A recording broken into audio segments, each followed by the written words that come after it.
জলপাইগুড়ি জেলার ময়নাগুড়ি ব্লকে এক অদ্ভুত ও বিরল পারিবারিক ঘটনাকে ঘিরে ব্যাপক চাঞ্চল্য ছড়িয়েছে। স্থানীয় সূত্রে জানা গেছে, কয়েক বছর আগে ফালাকাটা ফুলবাড়ি এলাকার এক ব্যক্তি ময়নাগুড়ি ব্লকের ধর্মপুর গ্রাম পঞ্চায়েতের জোরপাঁকড়ি বসাকপাড়ার এক গৃহবধূর সাথে ফেসবুকের মাধ্যমে সম্পর্কে জড়িয়ে পড়ে। পরে গত 1.5 মাস আগে তারা বাড়ি ছেড়ে একসঙ্গে চলে যায়। ঘটনার পর থেকে ওই গৃহবধূর পরিবারের সদস্যরা খোঁজ খবর শুরু করেন। তদন্ত করতে গিয়ে তারা জানতে পারেন ফালাকাটার ওই ব্যক্তির সঙ্গেই তিনি পালিয়ে গেছে। একই সময় ফালাকাটার ওই ব্যক্তির স্ত্রীও জানতে পারেন তার স্বামী ময়নাগুড়ির এক গৃহবধূকে নিয়ে বাড়ি ছেড়েছেন। পরবর্তীতে দুই পরিবারের মধ্যে যোগাযোগ তৈরি হয়। এরপর ফালাকাটার ওই ব্যক্তির স্ত্রী এবং ময়নাগুড়ির সেই গৃহবধূর স্বামীর মধ্যে ঘনিষ্ঠতাও বাড়ে। অবশেষে মঙ্গলবার ফালাকাটা ফুলবাড়ির ওই মহিলা ময়নাগুড়ি ধর্মপুর এলাকায় এসে উপস্থিত হন এবং বুধবার জোরপাকড়িতে কালীবাড়িতে সামাজিক এবং ধর্মীয় রীতিনীতি মেনে তাদের বিবাহ সম্পন্ন হয় বলে স্থানীয় সূত্রে খবর। এই ঘটনাকে কেন্দ্র করে এলাকায় ব্যাপক আলোচনা শুরু হয়েছে।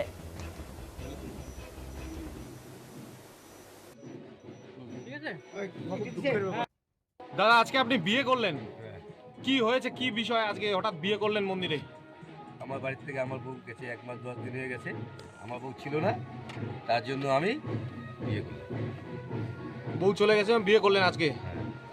কাকে বিয়ে করলেন? আমার বউ যাকে নিয়ে আমার বউ যাকে যে নিয়ে গেছে তার বউকে আমি বিয়ে করলাম। তাকে নিয়ে আসছেন। আপনার নাম? আমার নাম রঞ্জন বসাক। কোন জায়গাটা? জোরপাকড়ি। দাদা, আজকে যে কালীবাড়িতে বিয়েটা হলো, এটা কি বিষয় আছে? যে রঞ্জন বসাকের যে বউ কিছুদিন আগে চলে গেছিলো যে ছেলেটার কাছে, আজকে ওর বউ নিজের শখতে নিজে চলে আসছে রঞ্জন বসাকের কাছে। মানে যেই ব্যক্তি এর বউকে নিয়ে গেছিল তার ওই ব্যক্তিদের বউ চলে আসছে রঞ্জন মশাইয়ের কাছে। সেই বিয়েটা আজকে হলো। আজকে সে নিয়ে বিয়া হইলো, আজকে সামাজিক অনুষ্ঠান হইলো। সে নিজের খুশিতেই আসছে। মানে কি বউ বদল হলো? বউ বদল হইলো। আপনারা এই বিষয়ে কতটা খুশি এখন বউ বদল হলো? আমরা খুব খুশি, গ্রামবাসী খুব খুশি। আপনার নাম? আমার নাম সমু বসাক, জায়গাটা? জোরপাকড়ি। টাকা অল্প টাকা